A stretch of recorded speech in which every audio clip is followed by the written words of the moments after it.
Just finished unboxing and assembling my street legal Kove 450 Rally. I'm going to weigh it before I put any gas in it. So I have confirmed it's full of coolant. It's got the right amount of oil. Now let's see what it weighs with the gas tanks completely empty.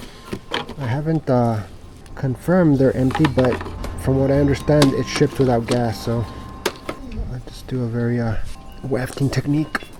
No, does not. Smells a little bit like gas, actually.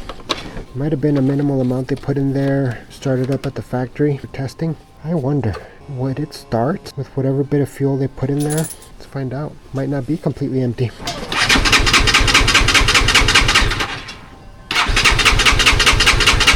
No, it does seem to be empty. Okay, well that's interesting. It smells a little bit of fuel, but I guess they must have they must drain it for shipping, even though they used some fuel for some kind of factory test or initial run-in. I'm sure they got to start it up at the factory. So I've used this method before. I think it's a successful, accurate method to weigh a bike. So I'm gonna make sure the rear tire is at the same height as the front, and I'm gonna roll it onto the scale. Weigh the front tire by itself, and then weigh the rear. If I rotate it 90 degrees like this, should be able to see the indicator better, even though it'll be upside down. So let's see. The bike feels nice and light, assembling it. Oh, don't drop the bike. 72.75 kilos. 72.75 kilos in the front. If you marry a Mexican woman, you're going to be fighting for the units on the scale constantly. I just weigh myself in kilograms now. So now we're going to do the same thing. It's in the rear. Same setup here, but in reverse. Okay, I think that should work. So again, it was 72.75 kilograms in the front. Let's see the rear.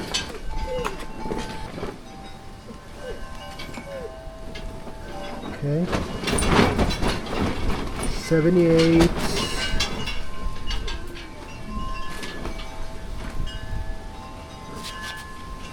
Man, it's so dark. I can barely read it.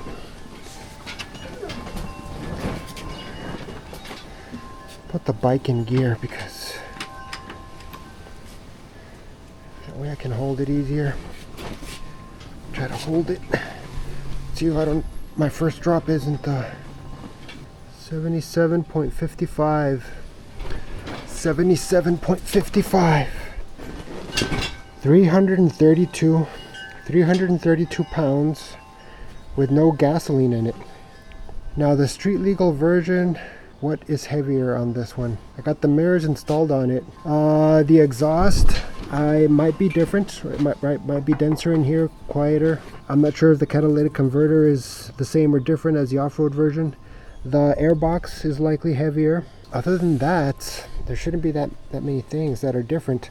So 332 pounds with no fuel in it. Now if it has an 8-gallon capacity, that would be about 8 times 7, 56 pounds. So we're looking at a 388 pound bike, fully fueled. And I will weigh it again once it's fully fueled. Anything under 400 pounds for an adventure bike is very lightweight. And the bike feels very light when I move it around. So I think the center of gravity is quite low. And we look at the motor, tucks right up against the frame. But whatever they did to the design, pretty light when I move it around. Feels lighter than my XR650L that I used to have.